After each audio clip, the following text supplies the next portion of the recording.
Então, o papel do AGU seria buscar argumentos em prol da norma que está sendo questionada. Então ele tem que ir lá no Estado e tentar descobrir por que os legisladores criaram aquela norma e por que ela não seria inconstitucional, se for o caso.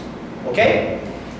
Aí, algumas coisinhas que ficam estranhas. Imagina que o presidente da República é o autor da ação.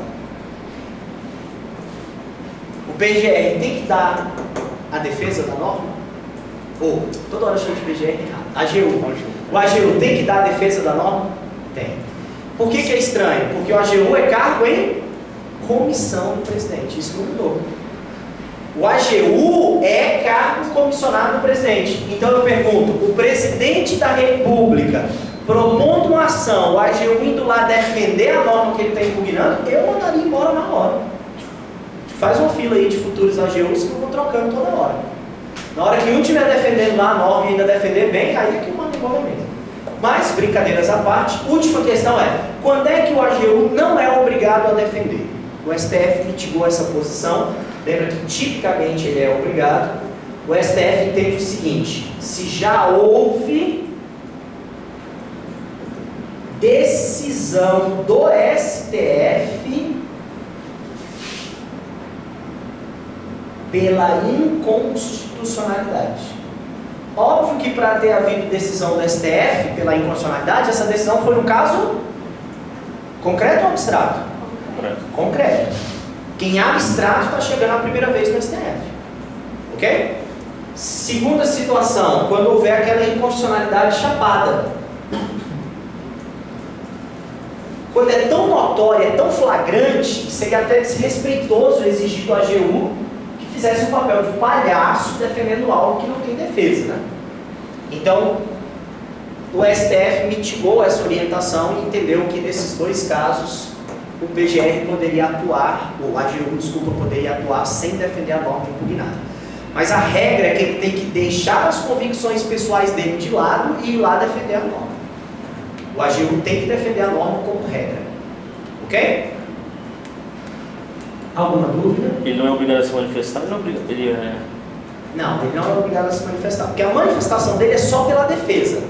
Então, ainda que seja inconstitucionalidade chapada ou já houve decisão, ele não vai lá se manifestar pela constitucionalidade. Ele não pode se manifestar pela constitucionalidade. Pela I, né? Pela I. Não, mas pela constitucionalidade. Tem como ele se manifestar nesses casos? Não, pela CON sempre, porque ele é defensor da norma, né? E como I nunca? Pela I nunca. Mesmo nesses casos? Mesmo casos? nesses dois casos. Okay? O papel dele não é ir lá acusar também. Não, seria só defender. Só não é necessário defender nessas duas hipóteses. Ok?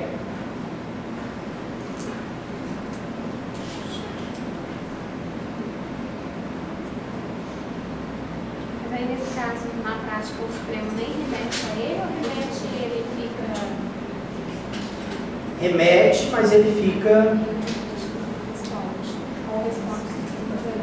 Não, ele pode responder dizendo só que como já há um caso anterior, remete o caso, ou como a inconstitucionalidade é flagrante, que ele se omite, se abstém de defender a norma. Ele não precisa, mas se ele quiser... Sim, se ele quiser, ele pode. Se ele quiser encontrar argumentos em prol da constitucionalidade, ele pode. Então, nesses dois casos, ele não fica proibido defender, não. Ele só é desonerado dessa função. Beleza? Isso, muito bem. Pessoal, ainda no controle concentrado, nós tivemos a última novidade trazida pelo artigo 103, mas aí já não está mais dentro da ADI normal, não.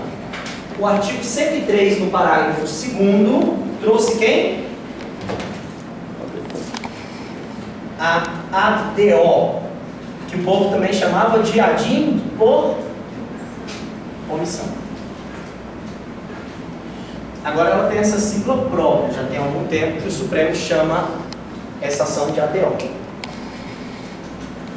A ADO também foi regulamentada recentemente por lei, vê se tem aí no vadimeco de vocês qual é a lei da ADO. A gente já até viu alguma coisinha sobre isso lá na lei 9868, artigo 12A a 12F, se não me engano, vocês lembram disso? Uhum. Que eu falei que ela trouxe a inconstitucionalidade por omissão parcial como novidade. 1263. Também tem a novidade de trazer a cautelar na ADO. 1263. 11? Não, 12.063. Lei 12.063 De 2009. 27/10/2009. de 2009 é a lei da ADO. Vamos falar um pouquinho dessa ação? A ação de inconstitucionalidade por omissão, ela nasce a partir daquela verificação de que a Constituição é violada não só quando se faz algo contrário à Constituição, mas também é violada quando a Constituição pede para se fazer algo e o algo não é feito. Então, ao não se fazer aquilo que a Constituição pede, também se viola a Constituição. Então, vamos lá. A própria Constituição diz lá qual é o objetivo. O objetivo é tornar efetiva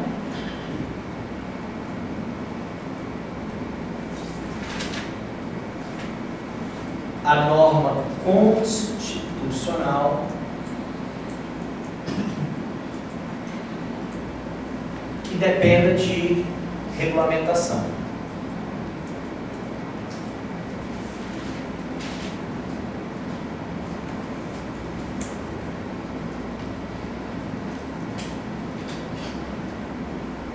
O objeto é a omissão estatal. O objeto é o não fazer aquilo que a Constituição determina. Ok? Não produzir a norma que a Constituição gostaria de Por produzir. exemplo, que às vezes tem sim, manda fazer lei, completar a lei ordinária, mas no caso quando é erradicar a pobreza, aqueles princípios mais, também nesse caso, programáticos. Não. Os princípios programáticos normalmente não vão servir de parâmetro, porque o STF entende que só cabe a DO quando houver a obrigação de legislar. Ok? Não, calma lá. Toda norma que vai ser parâmetro de ADO, vamos colocar aqui um parâmetro, tem que ser uma norma constitucional de eficácia limitada. Tem que ser norma constitucional de eficácia limitada. De legislação, de regulamentação. Porque ela precisa de complementação. Porque a de eficácia plena já não precisaria de complementação. De eficácia limitada. Agora, toda norma de eficácia constitucional toda norma constitucional de eficácia limitada é objeto de ADO? Não. Temos dois requisitos aqui. Essa norma não pode ter sido complementada.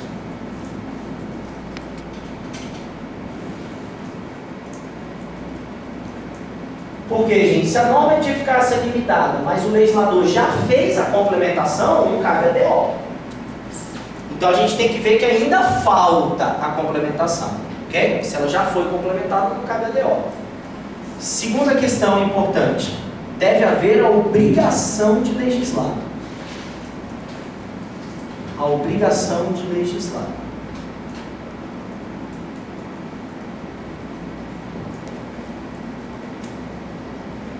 No caso das normas de eficácia programática, muitas vezes o que falta não é a legislação.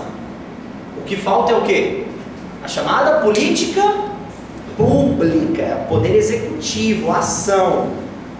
Mas lembrem-se, falamos um pouquinho disso, que o poder executivo às vezes não faz, não porque está omisso, mas porque ele é impossível exigir que ele alcance todos os objetivos reclamados pela Constituição de uma única vez. Por isso elas têm esse caráter programático, de serem implementadas à medida do possível. Então tem que ser alguma situação em que haja obrigação de legislar, tem que ser uma situação que a lei não tenha sido produzida, e tem que ser uma situação em que é o legislador, ou, claro, aquele que vai instaurar o processo legislativo é que está omisso, não pode ser o administrador público. Então a norma, quando ela é meramente programática, não caberia a ADO em razão dos programas a serem efetuados pelo Executivo. Não tanto pela questão de que não é uma norma legislativa que se está pretendendo, mas mais pela questão da reserva do possível. Pela teoria da reserva do possível, eu não posso exigir do administrador público aquilo que não dá para fazer de uma única vez.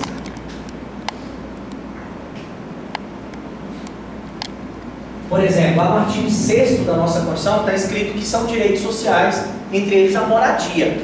Imagina que todo sem teto entre com um pedido judicial para ter uma casa própria. Ele diz, olha, é direito constitucional meu. Se o judiciário for mandar o executivo fazer todas aquelas casas, nós não vamos ter recursos para fazer outras ações também constitucionalmente obrigatórias. Como é o caso, por exemplo, de cuidar da saúde, da educação, por aí vai. Então, em tese, o executivo faz o que lhe é possível. Claro que no nosso Brasil nós temos muita crítica. Reserva do possível. Okay? Para garantir que o judiciário não seja o único poder. Porque se o judiciário puder mandar o executivo fazer tudo que tem que fazer, não haveria executivo, haveria só judiciário. Okay? Reserva do possível. O que mais que a gente tem de importante aqui para a ADO é a questão do efeito que a ADO causa.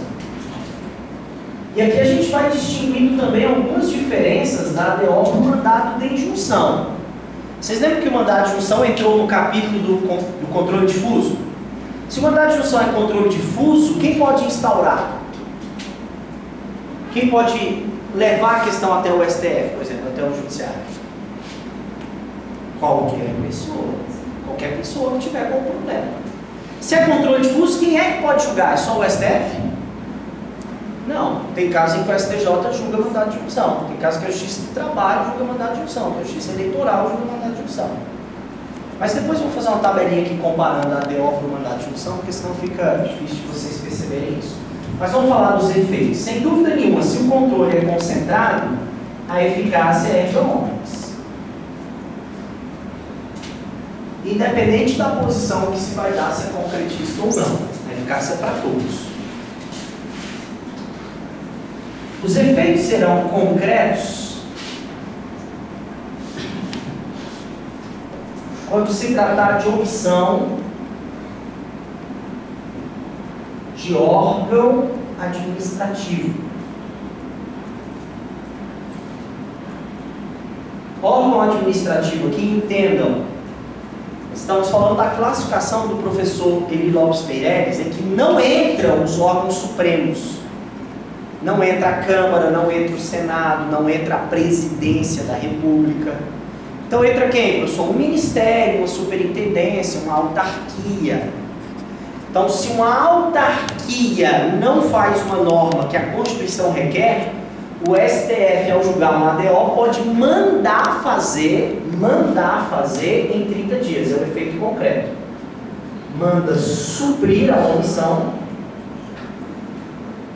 no prazo de 30 dias.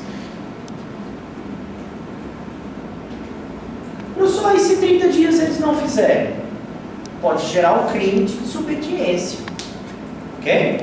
O fato de não cumprir uma ordem judicial é algo grave. Então tem que fazer. Mas quando é que a decisão não será concreta? Quando é que não vai adiantar, para fins de solucionar o problema, você ter a procedência de uma ADO? Quando se tratar de omissão de poder. Omissão de poder competente. A expressão poder aqui está no sentido de órgãos supremos, órgãos independentes na estrutura administrativa do Estado. Exemplo, a Câmara, o Senado, o Congresso, o próprio presidente da República. Cuidado que o presidente da República, apesar de ser do Executivo, ele é poder, ele não é órgão, ok? Ele representa o poder. Nesse caso, os efeitos não são concretos. O STF é apenas o quê? Apenas declara a omissão. Apenas declara a omissão. Isso está escrito na própria Constituição, no artigo 103, parágrafo 2º.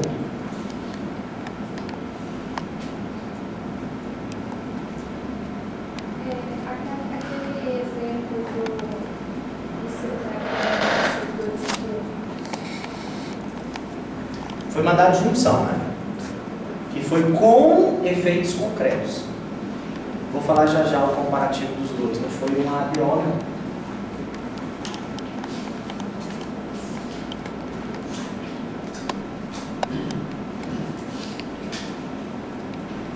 Nesse caso, ele não pode fazer o que é semelhante à mandado de junção. Naquele caso específico não, porque a omissão era do Congresso Nacional em fazer a lei. Apenas ele poderia declarar a omissão do Congresso. Se fosse uma ADO. Se fosse uma ADO cuja competência viesse do presidente da República, seria não concretista, mas para o presidente a consequência é um pouquinho grave. Porque ainda que ele não seja obrigado a fazer em 30 dias, o STF está declarando que a atitude dele é contrária à Constituição. Se o STF está declarando uma decisão judicial de que ele está agindo contra a Constituição, ele pode ser processado por qual situação? Crime de responsabilidade. Crime de responsabilidade, impeachment. E já houve um caso em que o Supremo julgou uma ADO, julgou procedente e o omisso era o presidente da República. No caso, ainda era o Alexandre Henrique Cardoso, vamos chamar assim. O Fernando Henrique Cardoso ele ficou cerca de 5 anos sem dar aumento para os servidores públicos, nada. E o artigo 3710, artigo 37, inciso 10 da Constituição, assegura aos servidores públicos uma revisão geral anual. Essa revisão geral anual tem que vir de iniciativa do presidente da República. O presidente não apresentava o projeto. Quando foi ali por volta, acho que de 99, 2000, entraram com uma ADO contra o presidente, o Supremo declarou procedente e o Fernando Henrique passou a apresentar projeto de revisão geral. O primeiro pedia 0,03% de revisão geral aos servidores públicos. Depois foi para 0,1%, teve um ano até que deram 1%. O Lula deixou de apresentar um ano. Ninguém falou nada, ninguém entrou com a ADO, ok? Mas esse comportamento seria inconstitucional, seria desobediência à própria Constituição, estaria desobedecendo o texto constitucional. Tranquilo? Então vamos montar uma tabelinha aqui para a gente comparar a ADO com o mandado de injunção.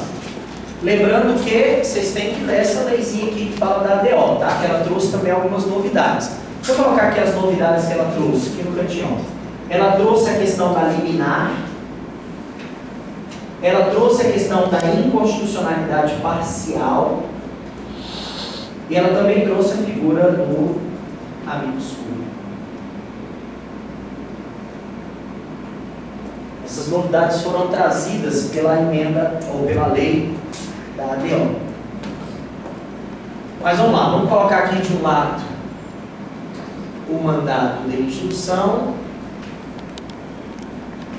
A gente coloca algumas características e de outro lado aqui a gente coloca a ADO. Deixa eu centralizar melhor esse mandado de injunção.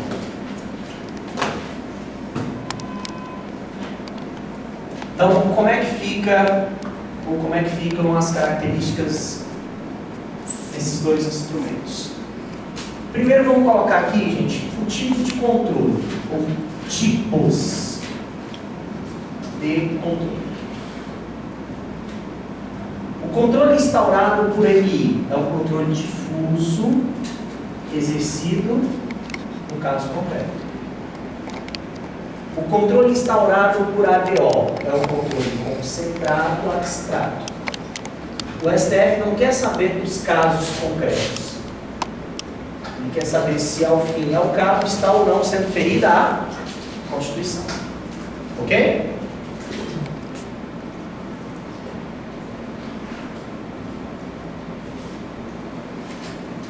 De quem é a competência para julgar? A competência pode ser do STF, do STJ, da Justiça do Trabalho, da Justiça Eleitoral, quem mais? Da Justiça Federal. A competência pode variar, sendo controle difuso. Já da ADO, a competência é unicamente do STF. Uma outra diferença aqui, o parâmetro de controle. parâmetro de controle no mandado de junção é sempre a norma constitucional para viabilizar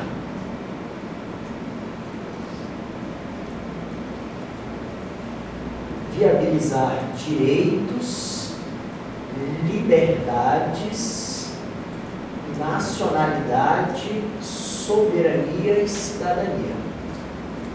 Se não ficar claro alguma das siglas aí, pergunta na hora que você estiver copiando. Direitos, liberdades, nacionalidade, soberania e cidadania. Ou seja, não é qualquer norma constitucional de eficácia limitada. Não é qualquer norma de eficácia limitada que vai servir como controle no mandado de junção. Já na ADO, é qualquer norma constitucional de eficácia limitada.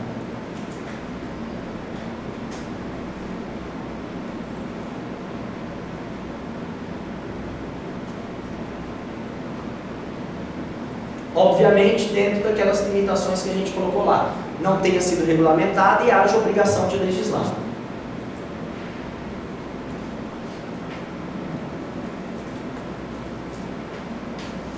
Mas os efeitos que geram essas duas ações. Os efeitos do mandado de injunção. Quanto à solução ou não do problema, a gente hoje em dia tem a posição concretista, que foi inclusive decidida naquele mandado de injunção do direito de greve. Então a jurisprudência é relativamente nova do STF, o efeito concreto em mandado de injunção. Antigamente o STF dizia que não podia fazer nada. Então de 2006 para cá a gente tem essa posição concretista. Do lado de cá a gente já viu que depende da omissão.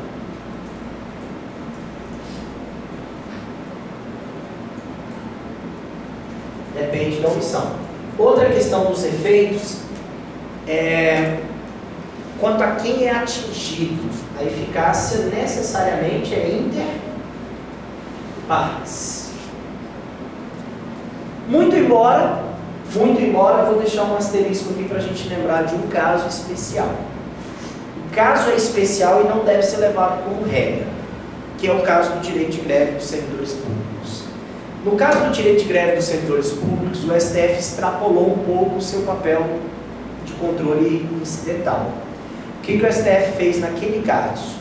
Ele disse assim, olha, o direito de greve dos servidores públicos poderá ser exercido nos seguintes termos. Então ali o STF assumiu uma postura mais ativa, aquilo que a gente já abordou aqui como novo fenômeno do constitucionalismo, que é o ativismo judicial. A regra é interpartes, mas o STF, numa postura mais ativa, acabou concedendo eficácia contra todos no caso do direito de greve. Mas que a gente não pode pegar a regra, a exceção e torná-la regra. Porque vários outros julgados em mandado de injunção, o STF deu apenas efeito entre as partes, em vários outros casos. Então, regra o efeito entre as partes. Na ADO, não, a ADO já produziria eficácia erga omnes.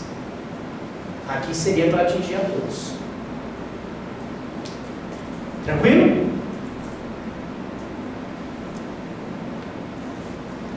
Legitimidade para instaurar. Último tópico aqui relevante nessas distinções. Quem poderia instaurar esse controle de condicionalidade? Obviamente, como eles são distintos, difuso, concentrado, aqui é qualquer pessoa que demonstre o interesse subjetivo. Interesse subjetivo. Eu tenho que demonstrar que a falta da norma está me prejudicando, a mim, subjetivo. Enquanto aqui a legitimidade é para o rol do artigo 103, que a gente estudou há 20 minutos atrás, e o interesse é sempre objetivo. O que é interesse objetivo? Apesar da possibilidade lá da pertinência temática, o que a gente tem que entender é que as partes não têm que demonstrar interesse pessoal, não tem que demonstrar se aquilo vai ou não afetá-los de alguma maneira. Então, o interesse aqui é subjetivo, ou objetivo nesse aqui.